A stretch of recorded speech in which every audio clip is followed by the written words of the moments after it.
We are back from recess at this time. Ma'am, please identify yourself and you may proceed. Good morning, Chairman Dueñas. My name is Teresa Rojas, and I'm the Attorney Counsel for the Guam Water Works Authority. Thank you for the time today. I will confirm on the record that the GITA GWA subgrant funds do allocate the majority of the funds to the Guam Water Works Authority. And as Ms. Limtiaco reported, GWA's funding is again the majority, and it is approximately $62.9 million in grant funding that the Guam Water Works has received through the GITA GWA subgrant. So this morning, I am appearing on behalf of GWA, but I will read written testimony into the record that should have been circulated to the senators and sent via email. And the testimony is from the GWA General Manager, Miguel Bradalio. Chairman Dueñas and members of the 38th Guam Legislature, Bill number 21S provides targeted procurement exemptions to allow the timely use of American Rescue Plan Act funds for essential power, water, and wastewater infrastructure in Maga'hågan and other villages.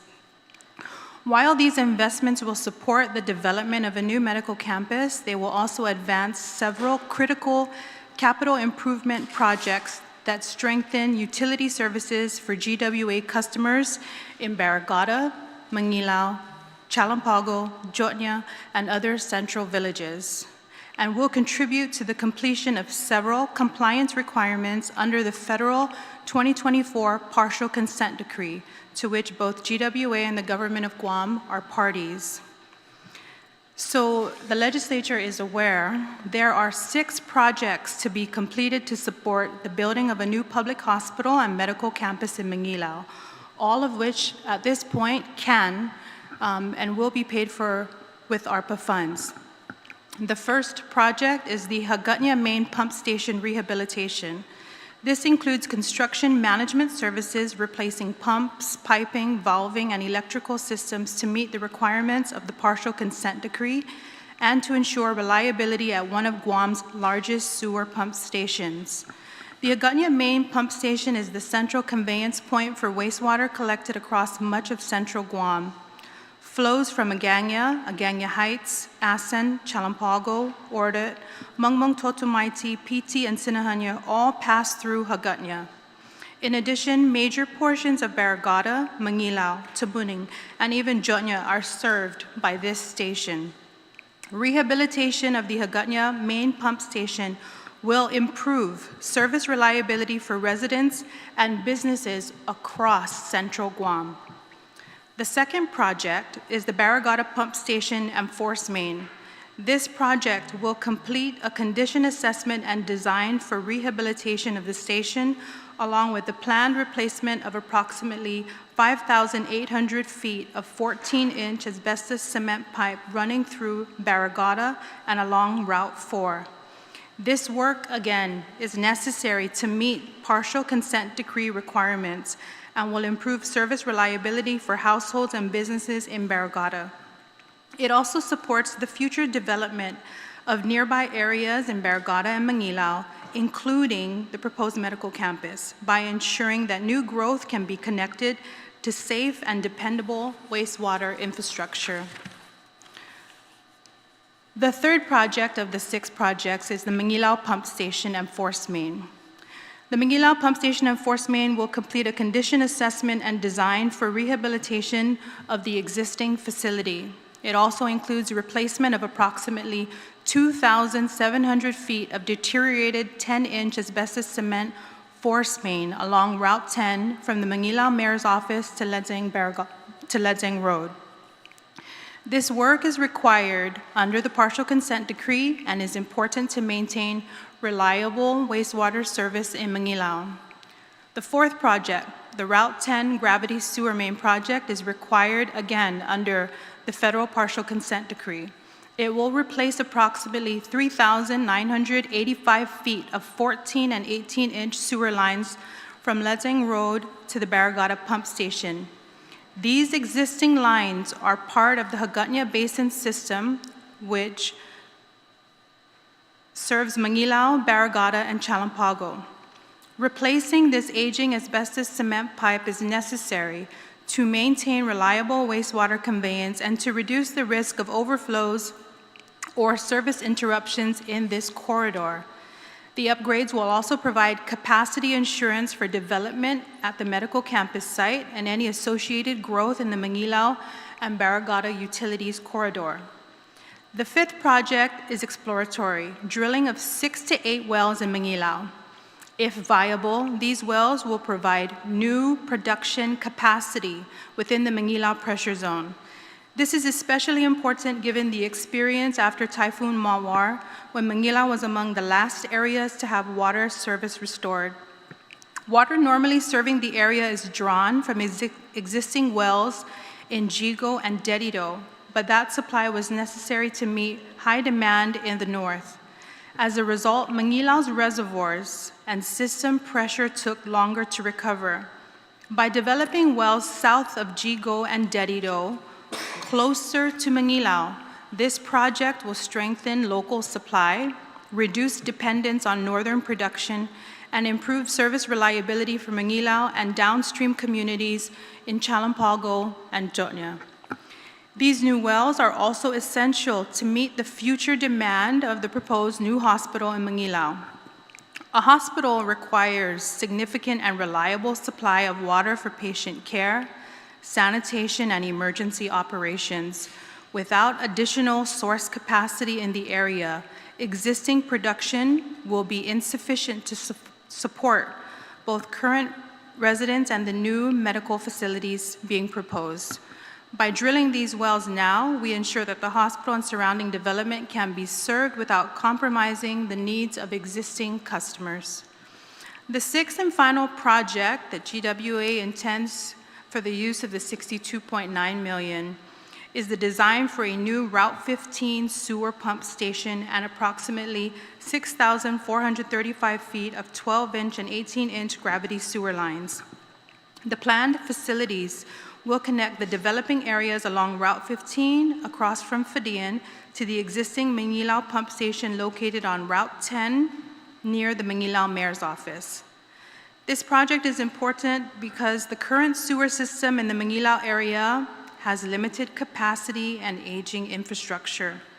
A new pump station and collection system along Route 15 will allow for proper conveyance of wastewater from areas that are currently underdeveloped or only partially served. It will also provide the backbone for new connections as growth occurs in Barrigada and Mangilao. A further benefit will be the potential connection of existing structures currently served by individual septic systems to an expanded sewer collection system. This will improve wellhead protection and reduce threats of nitrate and PFAS contamination to the northern Guam lens aquifer. In addition, the Route 15 project will play a key role in preparing for the new hospital and associated facilities. A hospital and supporting development will generate substantial wastewater flows that cannot be accommodated by the existing system alone.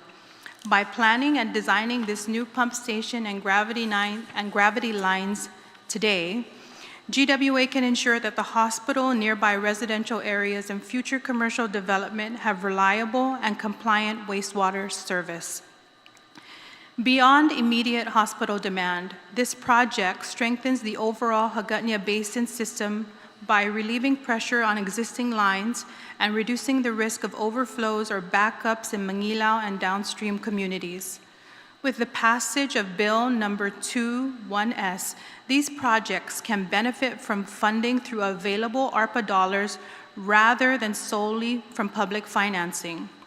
4 of the 6 projects shared today involve work that is required regardless under the federal partial consent decree with the U.S. Environmental Protection Agency and must be completed by order of the Guam U.S. District Court, regardless again of how they are funded. Without ARPA, GWA would have to borrow from the bond market to pay for them, increasing financing costs and water rates for all customers.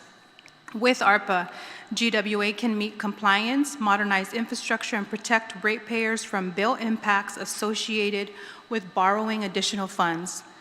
These projects directly benefit the people of MANGILAO, Barrigada, Chalampago, and Dueñas by improving water reliability, replacing failing sewer lines, and hardening systems against future storms. This is a rare opportunity to use federal funds for work that is already mandated, while sparing our ratepayers the burden of paying for it through higher rates. The improvements also provide additional capacity and stability for growth in the Route 10 and Route 15 areas, supporting both the planned new hospital and future residential and commercial development in MANGILAO and Barrigada. GWA is not seeking to bypass oversight or accountability. We fully support transparent procurement and compliance with the law. What Bill number 2 does is remove procedural delays that have slowed progress while still requiring contracts to undergo legal review for form and legality. The use of ARPA funds in and of itself also remains subject to ARPA compliance requirements to include record keeping, monitoring, reporting, and expenditure deadlines extending through 2026. Any delays at this stage would mean lost federal funds. If ARPA dollars are not used, they will be forfeited, and GWA will need to borrow millions of dollars rather than utilize available grant funding to complete projects that include work already required under the federal partial consent decree. That cost would fall directly on Guam's ratepayers. GWA has already used similar ARPA funding in full compliance with federal and local laws to advance similar water and wastewater infrastructure upgrades in other areas, saving ratepayers the cost of borrowing debt service by leveraging available federal grant funds. Bill number 2 will have the benefit of reduced financial impacts again to ratepayers by clearing the path for these critical projects to move forward without delay. Passing this bill ensures the federal dollars, not higher water rates, will pay for the work our system urgently needs. For these reasons, I respectfully urge swift passage of Bill number 2-1S. And again, that is the written testimony of GWA's General Manager, Miguel Berdalio. Thank you, Mr. Chair. Ma'am, please identify yourself and Good proceed with morning. testimony. Good morning, Senators. My name is Marianne Wallace-Chuck, and I'm the legal counsel for GPA, the Guam Power Authority. I just wanted to mention one thing, which has to do with 5150. Section 5150 was enacted by this legislature, and it includes the power for the Attorney General to designate as Special Assistant Attorneys General the lawyers who work for the agencies, which would be myself and Ms. Rojas for the Guam Water Works Authority. Past AGs have all designated agency counsel as special assistant AGs. This AG has ended that practice for some unknown reason, yet he doesn't seem to have the staff attorneys sufficient to do the work himself. In this case, he has prejudged our projects illegal, so he has created a conflict. Yet despite GPA repeatedly asking him to appoint one of his own attorneys who is conflict-free to represent us in the 5150 review, he has refused to do that. We are not trying to sideline him. We actually asked for one of his attorneys to represent us. We asked him to appoint somebody. He refused to do that. This legislature, because it gave him the power to make the designation and to withdraw the designation, this legislature also has the prerogative to reinstate for this one-time project only agency counsel as special assistant AGs to put us back in our customary role of advising our own agencies that we know best and that we are familiar with. Because time is of the essence, we are running out of time, and even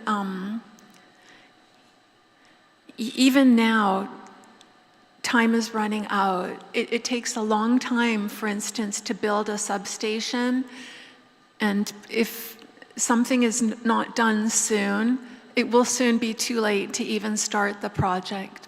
Thank you. Excuse Masi, ma'am. Senator Gumataotao, you're recognized for questions of this panel. Excuse me, Senator, there's one, I'd like to say something on Bill 2, some testimony. Sure. Okay. One of the things that has failed to have been pointed out is the land in which the infrastructure projects are going to be put in was land that was actually purchased by GURA from the estate of, was it Camacho or Camacho? It's not subject to the AG's challenge of GURA improperly condemning property. So all of the litigation that involves the taking that he's filed the lawsuit on does not involve this piece of property. This is a separate piece of property that is adjacent to those. So there's no litigation involving that piece of property, but yet he is including that work in his objection to GURA's condemnation. His only objection to it appears to be that the money for ARP was not appropriated to those projects by the legislature, but rather that the governor gave those money. But the Guam Supreme Court in Story Bernardo 2023 Guam 24, beginning at paragraph 41, explains that the use of ARP or direct federal grants does not require the appropriation from the legislature. So for these projects, there really is no litigation. You're not stepping into the middle of litigation. His litigation involves whether or not GURA properly accepted money to condemn the property, and then anything going on to that condemned property, any projects associated with that would be illegal. Since this was a fair market purchase, we went to court. The court approved the purchase of this estate property. That's how GURA came in control of it. There really is no litigation involving that particular parcel where the infrastructure is going. So I wanted to clear that up so that, because I know the Senator, you expressed concern about stepping in the middle of court cases, and I appreciate that and I recognize that. But I wanted you to know that that piece of property is not subject to anything. In fact, it's recently gone through the rezoning process to now be public facility, and there has been some limited work being done there for surveys and things like that. So that piece of property is separate, but the Attorney General is treating anything involving ARP as being tied to the condemnation, and that's not accurate. So I don't disagree with that. My point is that that would be almost like bifurcating the project. My comment was on, and it's just my comment is on the bill itself in terms of eliminating the review and basically taking a decision from this body. It's just my opinion. I don't know if it's shared by my colleagues, but taking the decision of that litigation and bypassing it by allowing the bypass of the Attorney General review. But you're not, because the litigation involves other pieces of property and other things. It does not actually involve these. He just says he's not going to, because it involves ARP money, he's not going to review or approve their contracts. But it's not because of the litigation. His lawsuit against the Office of the Governor involves us, the Office of the Governor, giving GURA money for to do the condemnation. He's saying that GURA violated the condemnation process, and therefore any work that we do on the land that GURA condemned would be illegal. But this is not land that GURA condemned. This is land that was purchased before all of this got started by GURA. But the review for the project is being denied based on the procurement that's being proposed by GWA and GPA, correct? He is tying projects not related to his lawsuit to this. So all of his challenges in federal court are related to GURA not having the power to condemn, GURA violating the Open Government Act in the condemnation process. He's claiming that they don't have slum and blight. He's going through all of these things related to condemnation. He has not challenged at all the earlier purchase of the estate property by GURA. He then challenges in federal court, he says, we can't spend ARP money without legislative approval. But this body already knows that that's not correct. The Supreme Court of Guam says that's not correct. And nobody has filed a lawsuit about all of the other ARP money that has been spent. So what has happened is the projects the two utilities want to get involved in has been somehow by the Attorney General, just everything involving ARP money at the end is bad. But his challenge is really only to the expenditure of approximately $12 million of ARP money by GURA in doing the condemnation. There is nothing in the lawsuit about the putting in of the infrastructure or the purchase of the property. So I'm going to go to Simon on this because I have to get clear.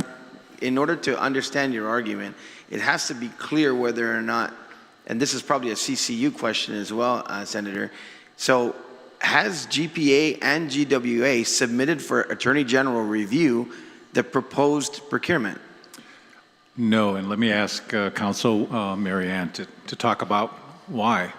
Because it really all comes down to the publicized reports of the Attorney General commenting that he threatens to sue our employees. So we are worried about sending down something that he's just going to say no, right? And then that he might actually begin to sue our employees. That's why, well, let me have Mary Ann explain it. That's why we've gone to court, and that's why we're just asking him to please do your job. Look, you don't have to like us. But your job is to review these procurements as to form, and based on our history, we know how to do these procurements. There's been nothing wrong with it. I understand that. So let it happen. But Senator, how can he do his job if you haven't submitted the procurement? I mean, and that's why we're in a pickle here, because we're being asked to pass a bill by the governor to bypass that process as a legislative body on a procurement that's actually not even before the Attorney General. So we're circumventing that process. So if you would, Senator, give her a chance. But so our counsels have cautioned us about doing that at this time, and they have some reasons for it, and Mary Ann can chat about that, right? But you're exactly right.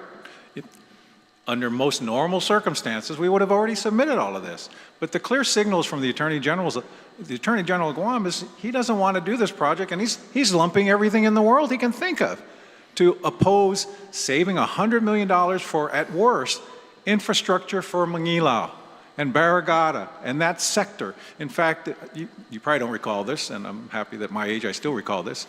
When this whole thing first came out, I didn't think about it as a hospital project. I thought about it, this is infrastructure for that corridor. We talk about housing challenges. If we get infrastructure in that corridor, that land can be used for housing. It's free federal money.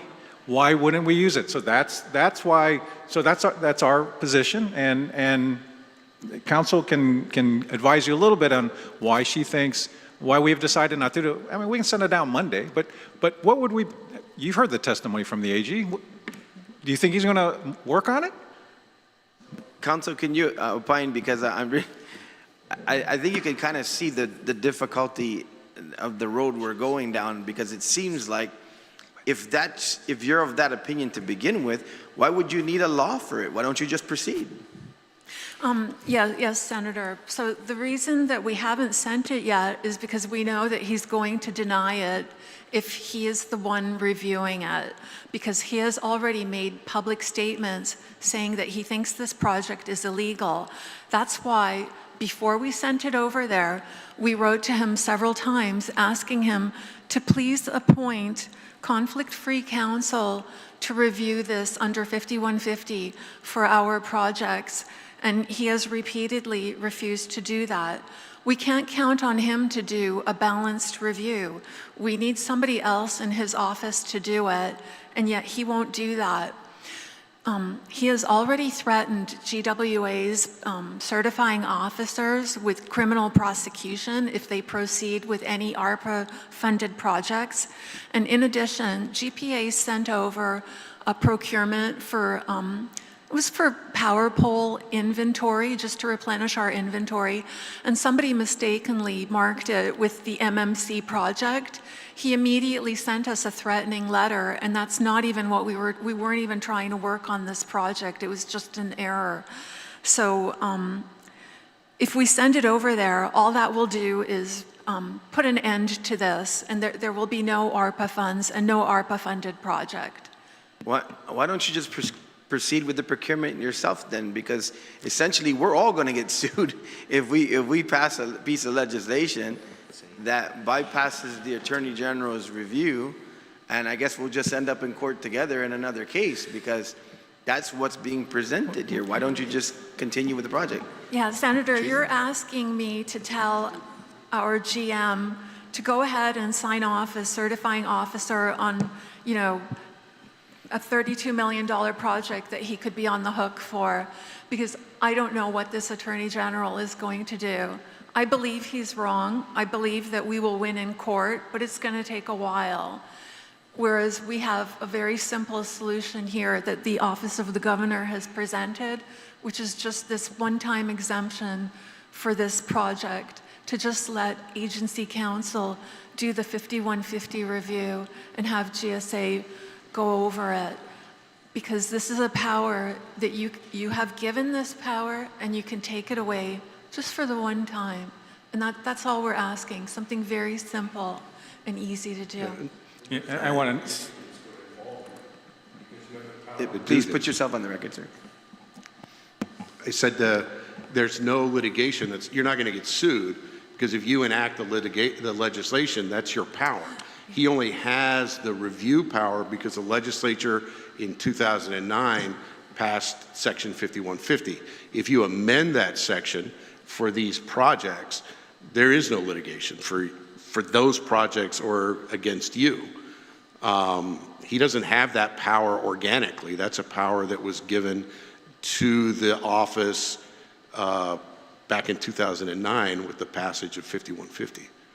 So you're not at any risk. I still think he would disagree on the legal review, being his office is the only one that can conduct that. But as Tracy, yeah. Sorry. Senator, you asked whether or not, why haven't we, or did we send any procurements his way to actually review? I would also like to add to what Marianne had said. We received a letter from the Attorney General's office on August 26, 2025. It was addressed to Ms. Jamie Pangilinan, who's sitting right there. She is our Supply Management Administrator. And the subject is pending 5 GCA Section 5150 procurement reviews. I will not read the entire letter, but I will read the pertinent sentences that were maybe about 3. Dear Ms. Pangilinan, the Guam law requires the Attorney General's office to undertake a review of all procurements with an estimated value in excess of $500,000 to ensure that they are legal. 5 GCA 5150. In furtherance of this responsibility, for pending and future procurements, the Attorney General's office requests that the Guam Power Authority certify that none of the funds proposed to be spent on any particular procurement be the proceeds of the, quote, Government of Guam subgrant agreement. The funds provided under this subgrant were ultimately drawn from, and he goes on to talk about the ARPA funds, and basically says that the use of these funds for the project is subject to lawsuits, and basically says he will not agree to it. So that's another reason why we are not going to send anything his way, because we already know he won't agree to it. Sure. And I can respect that and understand that. I'll go to the panel here just simply because of the fact I'm expressing, I haven't spoken on any of this stuff yet, so I'm just taking a little bit of a No, liberty. it's a great question. We should submit it for the record so you can see the whole letter. What's that? I said it's a great question, and we'll Yeah. submit the letter for the record. Sure. And I just, once again, and that's good that the legal counsels are opining here, because simply when you, I don't know that it's narrow enough the way it's written in the bill to say this is a one-time only, establishment of bypassing the Attorney General. I don't know if that, I think in my simple reading, it seems more broad than that. But let's go to the panel because they've been patient as well. Senator Gumataotao, you're recognized. Yes, thank you, Mr. Chair, and thank you for the panel for being with us, and specifically the two on the right for sticking around for a bit. I'll ask, since you're here, because I did not expect to see the Office of the Governor here, but has the Office of the Governor received any requests for emergency declarations outside of the global pandemic and Typhoon Mawar?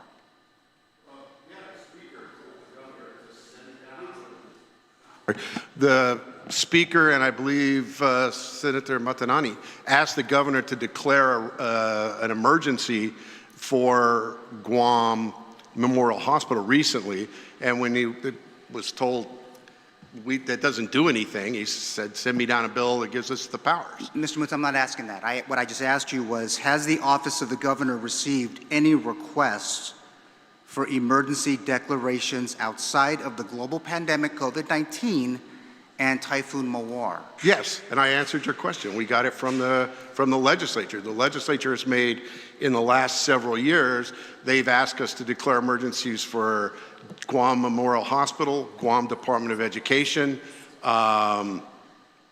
those two in particular, multiple times. Senators have made the call for it. And every time we keep explaining to them, all that gives us is the ability to transfer $250,000 out of the general fund, which must be repaid. And my reason why I'm asking this, I'm Mr. Senator, I resent that remark because that was never the response that I got back from. Okay. okay, let me just point out then, if I could, I might as well just say while on the record, Executive Order 2021-02, relative to declaring an emergency regarding the operational state of the CPS. Let's see, Executive Order 2019-25, state of emergency to anticipate and alleviate impacts to Tropical Storm 29W, 2019-24, state of emergency to anticipate and alleviate impacts to Guam, Typhoon Hagibis 29W, and 2019-21, state of emergency to assist DPHSS dengue fever. Mr. Moots, the Guam Memorial Hospital also asked for an emergency declaration on, I believe it was the 19th, if I'm not mistaken, 21st, excuse me, thank you, Senator. So again, there's been other declarations, but the Office of the Governor, in the recent request from the Guam Memorial Hospital, did not you didn't want to do an executive order for an emergency at all for that? An executive order would not allow us to do anything for GMH. They need money. An executive order would not allow us to find money. An executive order would not allow us to modify the procurement requirements that they say they need. An executive order, the ones that you read, first off, were not requested. They were, the tropical storm was one we did anticipatory when we received word that there was one coming. The others involved executive branch agencies where we were reallocating and moving people around within the agencies and doing things. So that was an emergency, but the issues at the hospital wasn't? Those incurred executive orders that we could actually had the power to deal with. Those were within our agencies. The hospital says they need $40 million and they need help with emergency procurement. They need quick emergency ability to buy things. We can't give them Mr. that. Moots, we were just here with the former counsel to the 24th, 25th, and 26th Guam legislatures who said when an executive order came down from that then governor It went here.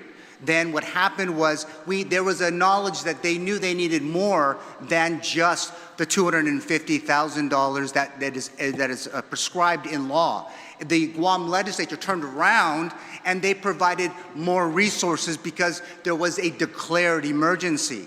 And so, with all due respect, what I'm getting at is the bill from the governor is down here saying there's not enough power, but there was plenty of power to do other issues outside of the global pandemic and Typhoon Mawar.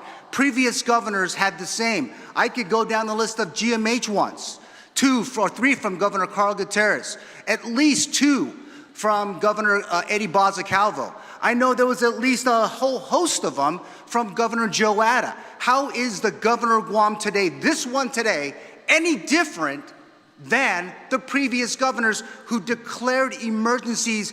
And I know you're talking about GMH, and I asked the question, but how is that different from the previous governors of Guam? Those previous executive orders, did they solve anything? No. That's the problem why we're still here. If you want concrete work done, and in this case we're talking about construction, then you either go through the procurement process, and we asked for $40 million, you gave it to them for the hospital. If you want then them to be able to do procurement in a fast fashion, it doesn't exist.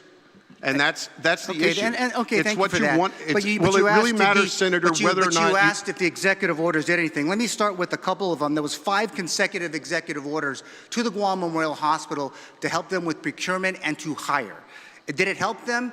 It helped the governor of Guam then to take care of what was an emergency, declared emergency. With that said, the other governor had decided, okay, let's say there's a problem at GPD, a problem at mental health. That was part of the lawsuit.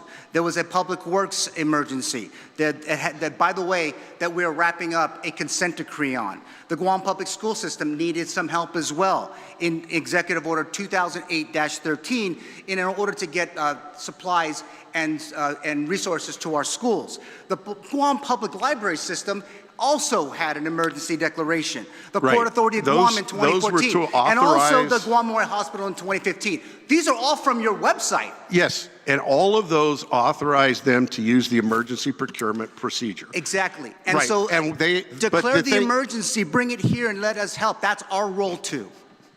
And I know what you're asking for, but as many of my colleagues were, the reason why I asked this is because exactly that. I asked if they received a request. And the answer was there was no response from the office of the governor. Mr. Chair, let me move on because you helped me answer my question. Well, the other thing you need to understand, Senator, is you don't need an emergency declaration to do emergency procurement. The statute does not require the governor to issue an emergency. So if Guam Memorial Hospital simply wanted to use emergency procurement, all they have to do is follow the procedure in the statute. I'm sure that advice would have been helpful for them over the last 2 weeks. They have 2 lawyers who know that very well. But you also advise the office of the governor, sir, with all due respect. Can I move on now to bill number 2? And I want to ask this of the legal counsels that are here. Will the passing of this particular policy undermine Guam's judicial process? I'll start with Senator Rojas first. Thank you, Senator Gumataotao. So, will this bill undermine the judicial process that's now before, I think, the federal court? That's your question, and the judicial process that's before the Superior Court regarding GUR's eminent domain issues? My answer is no, it will not. Okay. Because they're not procurement issues before the court. Okay, thank you. That's what I wanted to ask. Mariana, can you answer that? Will the passing of this particular policy undermine the judicial process that's occurring on? Yes, I will answer you, Senator Gumataotao. And the answer to that, I agree with Ms. Rojas. The answer is no, it's not going to do that. We actually filed a case in Superior Court asking the court to issue a directive to the Attorney General to follow the Guam Supreme Court's decision in the In re Gumataotao decision. If you pass this, bill, you would actually be in accord with that decision, because that decision says if he is conflicted, he needs to appoint conflict-free counsel to represent the agencies that need to do a 5150 review. So you would be facilitating the Guam Supreme Court's decision, not going against any judicial All right. process. And thank you for that. I know that we've heard from Attorney Moots, and you've talked about 5150, the Attorney General has, but the other section, 22601, will that explain to us, will that have any effect on his role it's just in the proposal, will that have any impact also on any of the work of the Office of the Attorney General moving forward? Senator, because we are an autonomous agency, it wouldn't have any effect. Thank you. Ms. Ross, Mrs. Ross, what's your take on that, on the 22601? I apologize, Senator. 22601, as it's put forth in Bill 2, Yes, ma'am. It's near the end. Unless I'm reading my own policy wrong.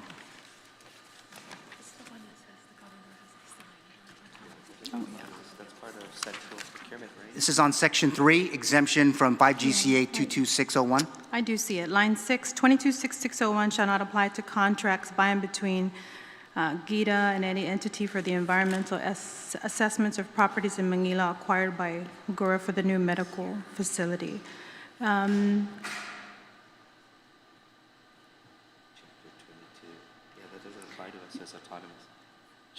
Yeah, so 22601, if you review the statute, should be under the Central Accounting Act, and both Guam Power Authority and Guam Water Works Authority are fiscally autonomous from the government of Guam. We, as the senator knows, as the chairman knows, and all of the senators here today, we don't rely on legislative appropriation, and that's really where that falls under. Okay, So, thank you you're for welcome. that. Did the two of you help the Office of the Governor in the crafting of Bill 21-S? Did you help them put this together as well? Not at all. I did review it, and I agreed with it, so I didn't make any changes to it. Okay, thank you. And then onto this resolution, Mr. Chair, I only have one last question for Mr. Byrne, but Mr. Byrne, did you or did the government of Guam receive any guidance from the U.S. Department of the Treasury relative to any deadlines on ARPA and any, was there any guidance mentioning any speeding up of the final deadlines for the use of monies under the Act? The deadlines advised by U.S. Treasury are the same for all entities that received ARPA funds. Yeah, so you didn't receive any other letter, documentation, email saying that this is going to be pushed forward? I think all states received a letter reminding us of the deadlines that it has to be expended. But nothing saying that we must work before the deadline of 2020. That would be specific advice, Nothing at all? which the Treasury does So declines to nothing give. has changed since you got the grant in terms of the final deadline? No, they will not give specific advice to individuals. They will only give general advice. Okay, so nothing on the deadlines then? No emails? No specific advice, correct. Yeah, okay, thank you so much. Thank you, Mr. Chair, for the time. Appreciate it. Senator Matanane. Thank you, Mr. Chair, and thank you for your testimony today. And just really thank you for all the efforts you guys have been doing, especially the Governor's Office, DOA, for the new hospital. But for me, I'm always going to advocate and help the Guam Memorial Hospital. And I know that we just passed this $40 million to help GMH. I just feel it's unfortunate that this $40 million was found with just a few weeks left in this fiscal year, because to me, this $40 million probably was available even prior to these last few weeks. I did have a question for you, Mr. Esteves, regarding, you mentioned the A&E. That's coming from GORA. What's the funding source for that? So that's been allocated in the action plan approved by HUD. This is the Fix and Six? Correct. Okay. Is there any money approved in the action plan for the Guam Memorial Hospital? No, and in the letter, not subject today, but for Resolution 94, we explain why that is. This is just A&E, so it's a lower risk activity, but it's still subject to a final feasibility. So even though it's allocated, it cannot be committed or awarded until certain conditions are made. Now, those are conditions that we would determine based on our final assessment. Now, with funding, direct program or funding allocation to GMH are based on things that we cannot answer or determine that are still yet to be proposed. As in, if we put money, simply put, if we put money into the OGMH, knowing we will be building a new hospital, we don't need a full drawn out plan, but there has to be intent to ensure and a commitment it's going to remain an eligible activity in operation and maintained forever, right? And so, you know, we don't want to be speaking two sides of our mouth. So it's like, look, I can't commit any funds. Well, one, because the comments that they submitted, there were a lot of, and even the ones you submitted that they provided to you, there were ineligible activities in there. So there was a lot of work that needed to happen that was not ready. That's fine. You don't need to continue. Yeah. I just wanted to see. So It can, like you mentioned, I put in comments, right? Yes. Did the ADALUT put in comments for the Guam Memorial Hospital? GMH put in comments for But both did the the old governor's office, facility did and new. ADALUT put in comments to ask for funding, any kind of assistance for the Guam Memorial No. Hospital, or was it just the new hospital? No, they didn't put any comments in. It came from the agencies, yeah, because they were the stakeholders. Right, well, I don't work for GMH, but, No, but I GMH put in as the comments agency because I put in, felt yes. GMH is a priority, so Yeah. thank you. Is GPA, what kind of help are they providing with this RFP or helping GMH with an RFP for the electrical panels now that this $40 million is becoming available? Senator, we have the engineering manager here, and he is also one of the leads for that. I'll let him speak to that, if you don't mind. So the answer is yes, and the 40 million is also part of that solution because now there's a funding source for whatever the repair ends up being. Okay, So so you guys are GPA moving in the is right helping. GPA is helping. If asked, we'll help. We've helped before, but for not, I mean, as Tracy's alluding to, we're already talking to them about what to fix. And it's not like we haven't seen that panel before, but now we have some real money and directions from this legislature, assuming it's signed. Mr. Sanchez, please fix it. Please identify yourself and comment for the record to the question from the senator. Half day. My name is Vincent A.V. I'm the engineering manager for the Guam Power Authority. What was the question again?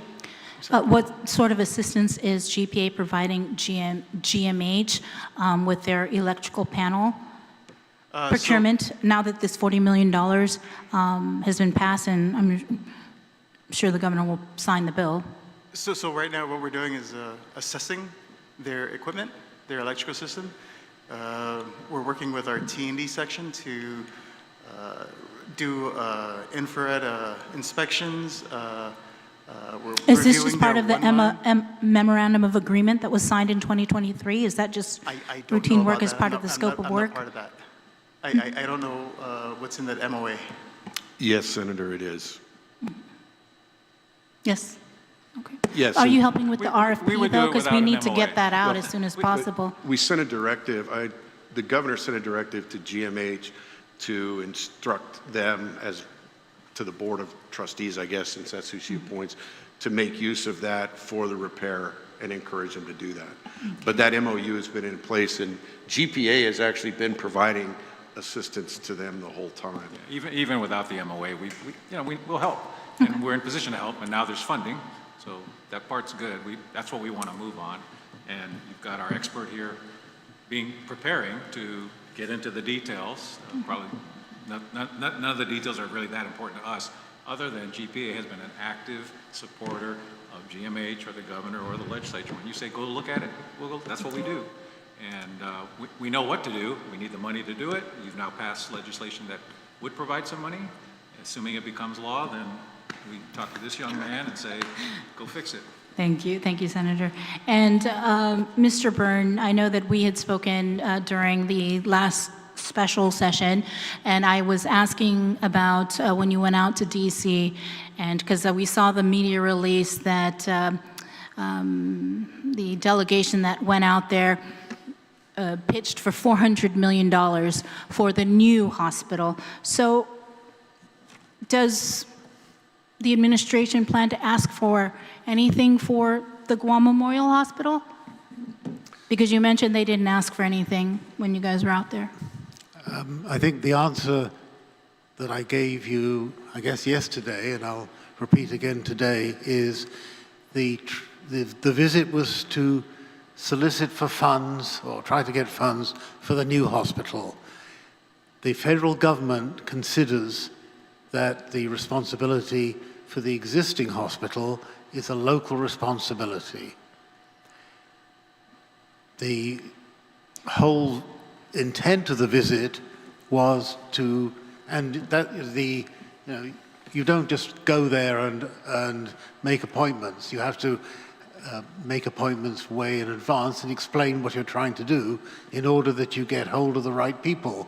And the people that we intended to visit were those that have the authority to recommend for the funds, or recommend presumably to the President and Congress for funds for the new hospital.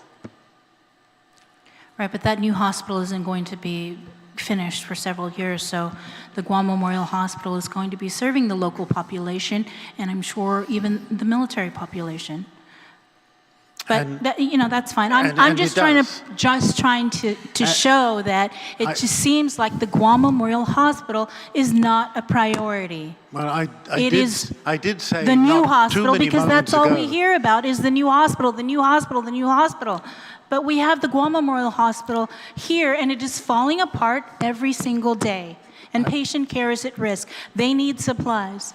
And $40 million with just a few weeks left into the fiscal year, when we all know you've had the money. I did Thank you, say Mr. not too many Byrne. moments Thank you. ago that, to my mind, they're both priorities. You've got to keep this hospital running, and you've got to build a new hospital. So $40 million all of a sudden that appears in the you last and few I, weeks of or the fiscal year, you, when GMH has and been you and suffering your for so colleagues long and nobody may- wants to declare a state of emergency. And you and I and your colleagues may all have different views of the Hey, priorities I and support how a new much hospital. money I should go there. absolutely do. But they both are, But we in need my to help mind, GMH. they're both priorities. Just please and be both more need transparent. funding. Thank you. Excuse me, Senator. Mr. Speaker, you're recognized. Thank you, Mr. Chair. To the panel, thank you very much. First off, I just want to be able to clear something earlier, and I may have to interject with a remark then. When there was the discussion of the state of emergency, there was no discussion about that was limited to $250,000. That was an easy fix. That could have been an easy fix. So I just wanted to clear that, okay? And I appreciate the testimony that has been provided to be able to make the fixes necessary with GPA and GTA, or GWA. But maybe, Mr. Moots, maybe you can clarify for me, specifically, what is the language that was used with the American Rescue Fund plan to be able to lock this $105 million? What is the language specific to that? That would be Mr. Byrne, actually. Okay, I just came to you because you're the attorney. I thought you did the language. We worked, what we did was we worked very closely with DOA and the Treasury guidance. When we're talking about Treasury guidance, we're talking about the statute, the regulations at 31 CFR, and then the interim final rule, the final rule, and then the QAs. Okay.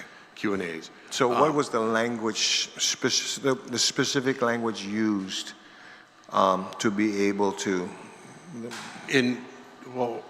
specific language in what document to do, I mean, You're basically, there's a discussion that the ARP money can't be used for anything else because, oh, yeah, well, the Treasury guidelines required us to have the money obligated to projects by 31 December 2024. okay, And an obligation meant a legally enforceable contract. okay, So we did there was a contract between DOA and GURA for them to acquire property using the eminent domain to go with the property that was purchased. And then there was another contract or agreement that was done between, DOA and GITA, an agreement, a memorandum of agreement that tracked all of the requirements of the Treasury guidelines, which were fairly extensive. The documents, they're online now, but they're fairly thick. But they identify the projects. They identify where the funds are going to be used for, what they're going to be used for, and they go down that line.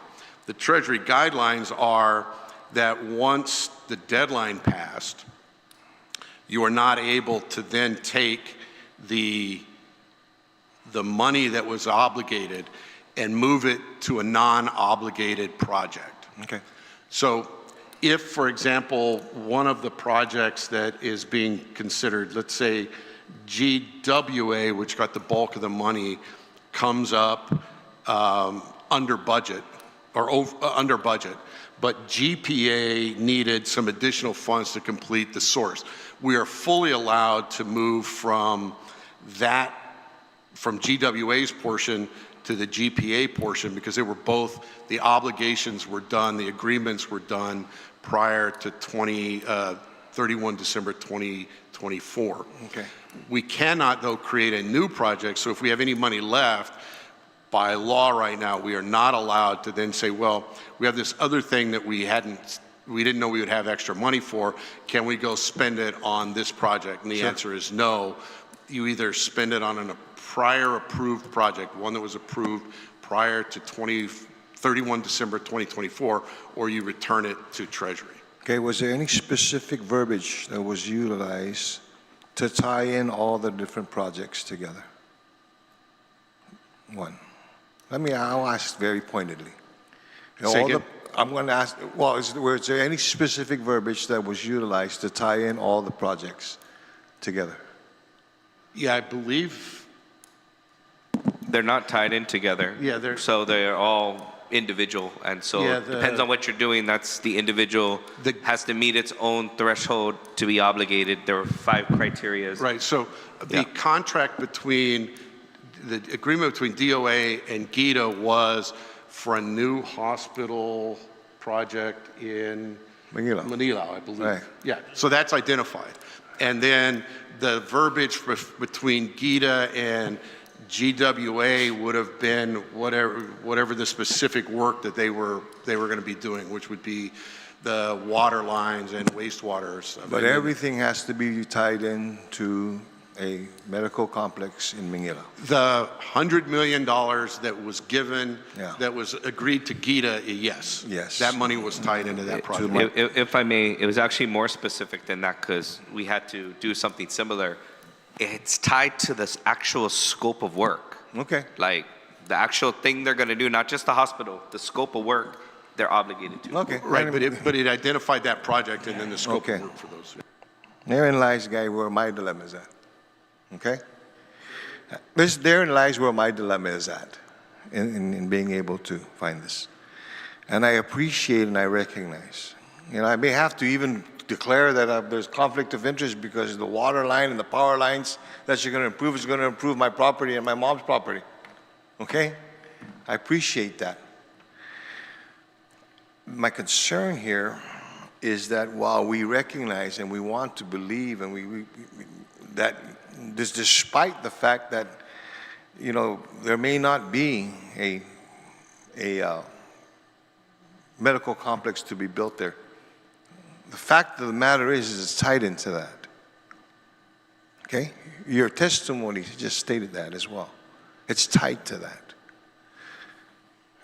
What this body has got to contend with is that then our actions then basically make us agreeable to having the medical complex in Manila. No, it makes you agreeable to having infrastructure in Well, Manila. that's what you want to believe, Senator, Well, but no, unfortunately, and I see, no, again, I mean, if you don't never build argue a your hospital, point. the infrastructure I will don't still be- argue you, okay? I see the value in this. I see it. However, again, is that it ties into what will be a commitment by this legislature to go ahead and move forward on this, because we agreed to that. Okay? That's a separate policy discussion, quite honestly. Okay? And I'm sorry, guys, but like you did yesterday with the hospital, now you're doing it with GPA and GTA and the CCU, you threw them into the discussions as well. You threw my mother into this discussion as well.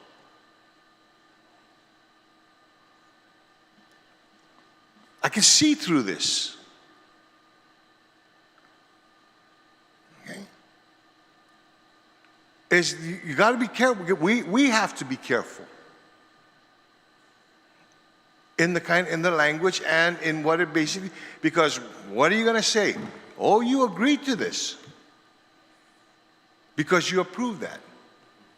And secondly, and I appreciate that you didn't submit the procurement paperwork to be reviewed by the agency because you fear that he's going to sue you. I'm sitting here, and even if you certify it and everything, nothing's going to happen until he approves it. When is it ripe for him to sue you? He's threatening criminal prosecution for the signature certifying the availability of funds. What's is wrong what with the letter that? says. Tyranny. That's what it is. You can't just go around threatening to throw people in jail because they don't agree with you. That's not what this country's about. Oh, and then let me ask you something, Mr. Esteves, Senator. Mr. Speaker. Aren't you subjecting this body to the same thing? Aren't you subjecting the body to the same thing? If you don't do this, this is what's going to happen? Isn't that what you're that's saying, even worse Senator? then, because this is No, an Senator, independently Senator, elected sorry. body. Are you worried about being threatened Senator, by the AG, Senator, Mr. you Speaker? know- Because I'm not. If I believe and I'm correct. I believe I'm correct too. All right? I believe I'm correct too. But I'm sitting here, I'm looking, and I'm like, wait a minute. If you even criminally, whether it be criminally, civilly, when is probable cause come into play, and when does it become civilly right for a suit or for action? For the criminal citation that he's attempting to use, once the person signs the certification of the availability of the ARP funds, in his interpretation in the letter, they have committed a crime and will then be prosecuted. So they can't submit. You're asking us to make a judicial review or to No, determination Senator, on that? no, Listen, okay? Because if we don't, then you're going to ask us to intervene in that. No, we're not asking you to do that at all. The question isn't, if he still believes that, then he can still go ahead and do his thing. But they can't even submit the contract for review to see if it's legal, because as soon as they do, he then says he's going to prosecute people. His whole argument is that you can't spend ARP funds without legislative approval. Listen, thank you, Mr. Moose. Listen to your justification and listen to your reasoning. And then look at what you're asking me to do. You're asking me to change law for the sake of convenience. Well, Senator, that's why I proposed a slightly different approach. I just said, and look, just Senator, just set up the conflicts wall. I appreciate have an that. honest review of the procurement. And I appreciate and I'm that. going to bet like the other Okay. $2 billion we've gotten approved, including from him, Yeah. that we know how to procure properly, and it'll pass muster, and we can start moving. I appreciate that. On saving that money. And quite honestly, that's something I'm that, yes, confident of what we can we're do. going to talk amongst ourselves to see whether that can be done. Because it does sound like a viable. But we all fear, I mean, his public statements, and in a sidebar I had with Mr. Byrne, I can appreciate why we're all very nervous right now talking trying to work with the AG, who threatens us on the front pages that he's going to sue our people just for doing their jobs. I understand. On an issue that's already before the court. Okay. The problem right? is, the court has already said that the Attorney General is wrong. Correct. That the legislature needs to appropriate ARP funds. They did that, as I said again, in Story Bernardo, 2023 Guam, 27 beginning at paragraph 41. So his accusation that they would be violating the law by authorizing the availability of funds because you as a body did not appropriate the ARP funds for those projects is legally already been determined as inaccurate and wrong. So, In his opinion. And he's run to federal court now to try to Say again? win it. And it's in his opinion.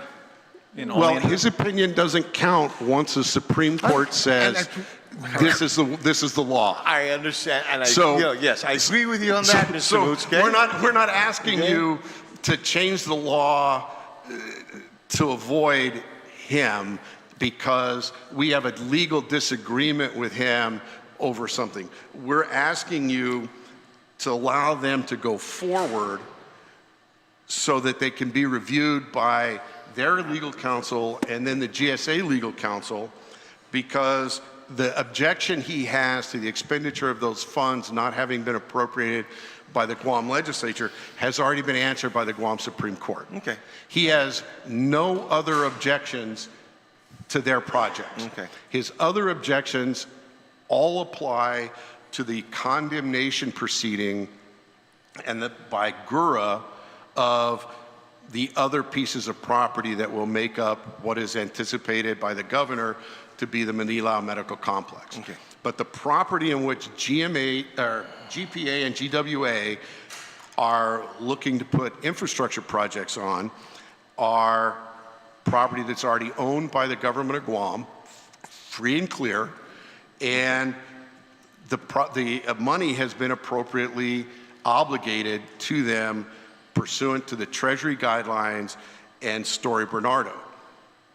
The question of whether or not ultimately we have to have a hospital there to comply with the federal expenditure, the answer is ultimately no, we don't have to pay back that money if we never build a hospital. We gave a scope of work that said this is our overall, and we made clear that the overall scope, the money did not cover the hospital. But every component of the scope of work, the use for infrastructure improvement, is also an allowable cost under ARP. So if ultimately there is no hospital there, if this body decides that you want to put it in Molesso or wherever you want to put it, then when Treasury comes in, all we have to do is show them, look, this was our intent, we laid it out. The scope of work that we gave you was for this much water and sewer and this much power, and this was put in anticipation there would be a hospital, but both of these are approved uses, and then we would have $100 million worth of infrastructure in that corridor around Route 15. Yep. But we had to identify a large project that was the goal, and then we went down to specific scope of work for those. So that's what Treasury is really looking at. Is, Okay, I'm a little bit more comfortable with that. Yeah, Do yeah. me a favor, can you put that in writing? Sure. Thank you very We'll much. sit down and I know, Mr. Chair, that we've got to wrap these things up, and there will be actually more questions, but thank you, I appreciate that. That does, okay, allay my concern a little bit more, but I just want that in Save the writing as $100 million, senators. Okay? Save it. But, Senator, I'm sorry, Mr. Chair. Ms. Mazi, We will take it under advisement. That's what it feels like. That's all you can We're going to have to procure some robes. You all volunteered Mr. to sit Speaker. up there to make Yeah. these wonderfully difficult and fun decisions. We sure did, Senator, and we'll make the decision. we felt your pain. We will make the decision. It might not be to either one's liking, but we'll make a decision. At this point, Mr. Savarez, I'm sorry, we're going to take your written testimony. I have another hearing, and I have to proceed to it. I cannot bump that hearing. This will conclude today's public hearing on Bill number 1 and 2(1)S, Resolution 9338 COR. The committee will continue to accept written testimony on bills and resolutions within 7 calendar days from today, which may be addressed to myself, Senator Christopher M. Dueñas, as chairman of the committee, and mailed to 163 West Chalan-Santopapa in Aganya, 96910. You may also email your testimonies to senator.dueñas@guamlegislature.gov. Today's public hearing is now adjourned, and the time is now 1:57. Si Diyos Masi, we are adjourned.